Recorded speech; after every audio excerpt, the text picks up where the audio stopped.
What I like about this show is its unique exploration of the mind and the imagination. From is a road trip where the destination is unknown, but the journey is all that matters. Which brings us to today's video. In this video, I'm going to start with talking about one of my favorite movies, and how they're strangely similar in many ways. Before I talk about the theory of From, follow me as I reminisce and explore one of my favorite movies. The sci-fi movie I'm referring to is called Westworld. Some of you may have heard of Westworld, the HBO remake 2016 version, but I would like to bring your attention to the original, the classic, the 1979 version of Westworld. This classic is a trendsetter. There's something uniquely barbaric about watching this older version, because there is something tactile and immersive about it. The gritty and practical effects feel real and disturbingly dangerous. Westworld is a futuristic theme park. The Delos Company offers visitors an elaborate vacation. Guests can visit one of 3 theme park worlds, some of these being the medieval world, another Roman world, and last West world. The vacationers experience life as it occurred in that time period. The guests may indulge in whatever they desire, including killing the robot inhabitants that populate their parks.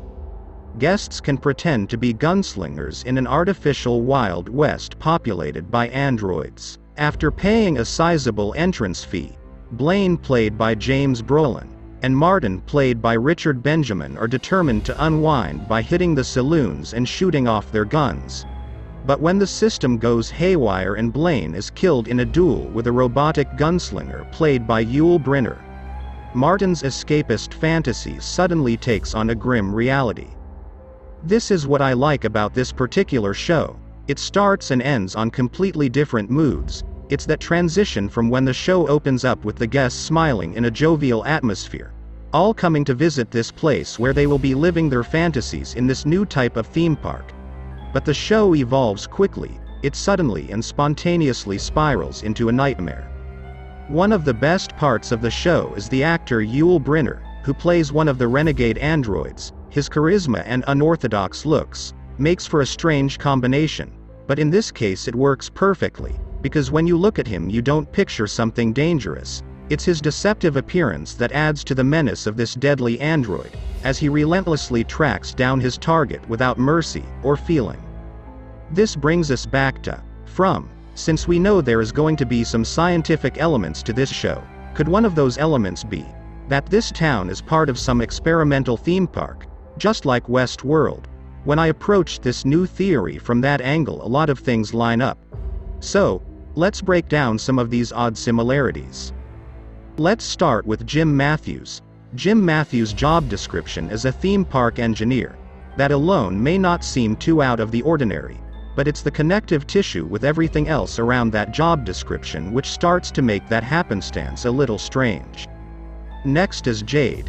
Jade, when he first came, thought the town and the people were all part of some game that Toby, his friend, had set up for him to experience a fantasy adventure. Sounds familiar. He thought the people were role-playing in the town to give him the maximum immersive experience. But when he found out that Toby was killed, his fantasy abruptly turned into terror. We'll get back to Jade, but let's move on. Next up is the town itself. The town does give an outward appearance of being something normal, but just like with any sort of facade, the closer you examine it, the less authentic it turns out to be. For example, the homes that no one knows who built them, the electric plugs and the wires leading to nowhere, radios that come on automatically in a diner to keep up the atmosphere, like music being played through the atmospheric sound system of a theme park. Next is the creatures. We may look at the creatures as being vampiric, or some sort of creature from another world, which is still a possibility, but what if they're none of those above, but malfunctioning androids just like with Westworld? In my last video I talked about this town being some sort of VR game, but what happens if it's not so much a game, but an amusement park, and the creatures of this town are not computerized constructs, but androids just like with Westworld. Androids that were created to populate this town to let the visiting guests live their fantasy. Similar to what Jade thought in the beginning. This will also explain why the creatures dress the way they do, and why they act the way they do. For example, if they're malfunctioning, just like the androids in Westworld. Maybe it's part of the thing. The hell goddamn machines anyway! That's not supposed to happen! They could get their priorities mixed up of what they think is pleasurable for the guests. For example, pain is now pleasure in their corrupted programming. A rattlesnake struck a guest? Yeah, he was shooting at it. He missed. And so the snakes are programmed never to hit on a strike. Was the guest injured? His minor puncture wounds? Inexcusable to injure a guest. This also explains some of their odd behavior. For example, when Jasmine says, "You have no idea how lonely it is out here. It wasn't my choice to be this way."